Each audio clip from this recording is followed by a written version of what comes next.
नमस्कार दोस्तों, राधे राधे, जय माता दी। आपका स्वागत है हमारे चैनल में। आज हम बात करेंगे रमा एकादशी के बारे में, उसकी पूरी जानकारी आज आपको मैं देने वाली हूँ कि रमा एकादशी का व्रत कैसे करना चाहिए, क्या करना चाहिए और क्या नहीं करना चाहिए। यदि आपका स्थान शहर अलग है तो स्थानीय पंचांग देखें, क्योंकि इस समय क्षेत्र और तिथि बदल सकती है। रमा एकादशी क्या है और क्यों मनाई जाती है? हिंदू चंद्र कैलेंडर के प्रत्येक पंख यानी शुक्ल या कृष्ण की 11वीं तिथि को होती है। रमा एकादशी वो एकादशी है जो कार्तिक मास की कृष्ण पक्ष की एकादशी चांद घटते अवस्था को होती है। इसे रमा एकादशी भी कहा जाता है। इस व्रत का विशेष महत्व है क्योंकि ऐसा माना जाता है कि इस दिन व्रत रखने से पाप नष्ट होते हैं, मोक्ष की प्राप्ति होती है और धन समृद्धि की कृपा मिलती है। पुराणों में एक कथा है जिसमें राजा मुचुकुंद और उनकी पुत्री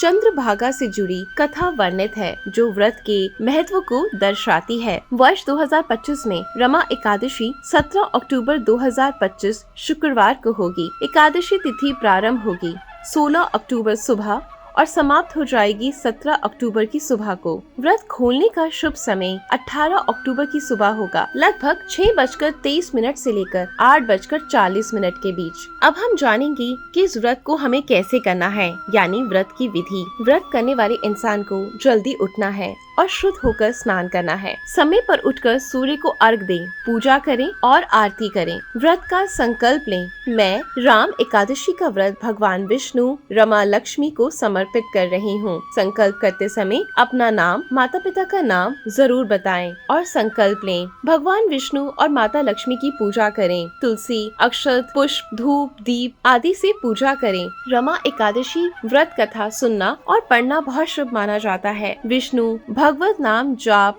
मंत्र जैसे कि ओम नमो नारायण, इसका जाप आप 108 बार करें। भजन कीर्तन से मन शुद्ध करें। पूरा दिन किसी की बुराई ना करें, किसी की निंदा ना करें, अच्छे आचरण करें और साथ ही साथ हस्बैंड वाइफ को आपस में मेल भी नहीं करना चाहिए जिस दिन भी आपका व्रत होता है। इस व्रत में पूर्ण निर्जला व्रत, पूरे तरीके से भोजन और जल का त्याग करना ही श्रेष्ठ माना जाता है। यदि निर्जला व्रत करना संभव ना हो तो एक समय में केवल एक प्रकार का भोजन, फल, दूध, आप इस तरीके का भोजन कर सकते हैं। परिवार की परंपरा के अनुसार रात्रि में कोई भी आप मीठा, मिठाई आदि का सेवन कर सकते हैं। रात भर जागें, भजन कीर्तन करें, भगवान का स्मरण करें। नींद, भय, विचार, गुस्सा, झूठ ऐसे कार्यों से दूर रहें। शुद्धता बनाए रखें। नहा धोकर समय पर कपड़े साफ पहने। मन में शुभ विचारों को लेकर आएं। द्वादशी तिथि की शुरुआत के बाद परान का शुभ मुहूर्त देखकर व्रत को खोल लिया जाता है। परान समय के बाद कुछ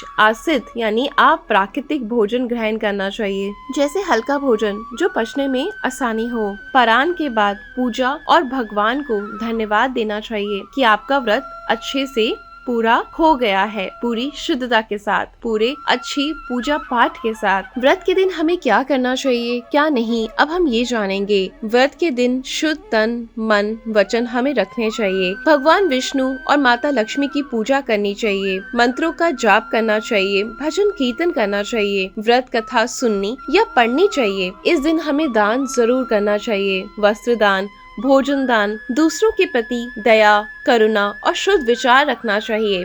अहिंसा, सत्य, संयम का पालन करना चाहिए। अब हम जानेंगे कि व्रत में कौन सी चीजें निषेध है, यानी कि जिनको आपको भूल कर भी नहीं करना। भोजन करना, मांसाहार, मद्यपान, नशीली चीजों से दूर रहना, अनैतिक कार्य, झूठ बोलना, विवाद, गुस्सा, आप शब्द किसी को भी नहीं बोलना चाहिए। अनावश्यक वाणी, शिकायत, झूठे काम करना, इन सब से दूरी बनानी चाहिए। गंदी जगहों से दूरी बनानी चाहिए, यानी कोई भी ऐसी जगह आपको नहीं जाना चाहिए। जो भी आप पति पत्नी हैं, आपस के जो भी संबंध है, उस दिन आपको भूल कर भी नहीं बनाने चाहिए। रात में बाहर बहुत देर तक जाना या अनावश्यक गतिविधियाँ भूल कर भी व्रत वाले दिन ऐसा ना करें। दोस्तों, अब हम जानेंगे रमा एकादशी की पौराणिक कथा। एक समय की बात है, सतयुग में राजा मुचुकुंद नाम एक महान धर्मात्म और विष्णु भक्त राजा थे। उनका शासन न्याय प्रिय और प्रजा हितकारी था। वे हमेशा सत्य बोलते थे, प्रजा का भला चाहते थे और भगवान विष्णु की भक्ति में लीन रहते थे। राजा मुचुकुंद के कई पुत्र और कन्याएं थी, जैसे कि चंद्रभागा। राजा ने अपनी पुत्री का विवाह शोभन नामक राजकुमार से किया, जो बहुत ही सुंदर, विनम्र और धर्मनिष्ठ थे। एक दिन राजा के राज्य में रमा एकादशी का पर्व आया। राजा मुचुकुंद स्वयं और उनका पूरा राज्य इस दिन एकादशी व्रत का पालन करता था। राजमहल में ये नियम था कि राजमहल में कोई भी व्यक्ति एकादशी के दिन अन्न ग्रहण नहीं करता। जब ये एकादशी आई तो शोभन अपनी पत्नी चंद्रभागा के साथ ससुराल में ही थे। राजा ने सबको आदेश दिया कि कोई भी इस दिन अन्न ग्रहण न करे। शोभन ने अपनी पत्नी चंद्रभागा से कहा, हे प्रिय, मेरी तबीयत थोड़ी कमजोर है। यदि मैं बिना अन्न के रहूंगा तो शायद अस्वस्थ हो जाऊंगा। क्या मैं व्रत नहीं रख सकता? चंद्रभागा ने अपने पति से कहा, स्वामी, हमारे पिता के राज्य में एकादशी के दिन कोई भी अन्न नहीं खाता। यदि आप अन्न लेंगे तो ये उनके आदेश का उल्लंघन होगा, परंतु यदि आप सच्चे मन से भगवान विष्णु की शरण लें तो ये व्रत आपको बल ही देगा, दुर्बल नहीं करेगा। शोभन ने निश्चय किया कि मैं भी एकादशी का व्रत रखूंगा, चाहे शरीर छोड़ना पड़े, परंतु धर्म नहीं छोड़ूंगा। शोभा ने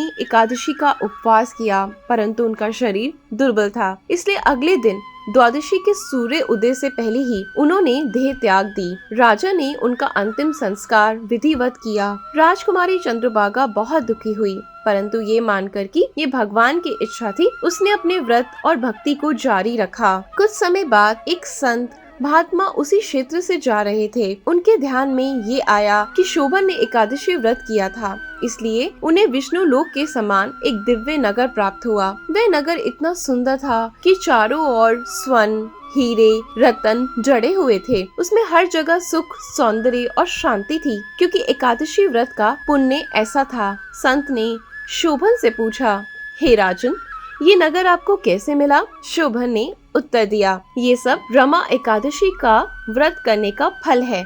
मैंने ये व्रत सच्चे मन से किया था, परंतु शरीर आसक्त था, इसलिए अधूरा रहा। अब ये सब मुझे प्राप्त हुआ है, पर ये अस्थायी है। यदि मेरी पत्नी चंद्रभागा मेरी मदद करे तो ये स्थायी हो जाएगा। संत ने ये सब जाकर चंद्रभागा को बताया। चंद्रभागा ने अपने तप और भक्ति से स्वर्गीय मार्ग प्राप्त किया और अपने पति शोभन के पास गई। दोनों ने मिलकर भगवान विष्णु की आराधना करी। भगवान विष्णु उनसे बहुत प्रसन्न हुए और उन्हें स्थायी स्वर्गीय राज्य प्रदान करा। सच्चे मन और श्रद्धा से किया गया ये व्रत कभी व्यर्थ नहीं जाता।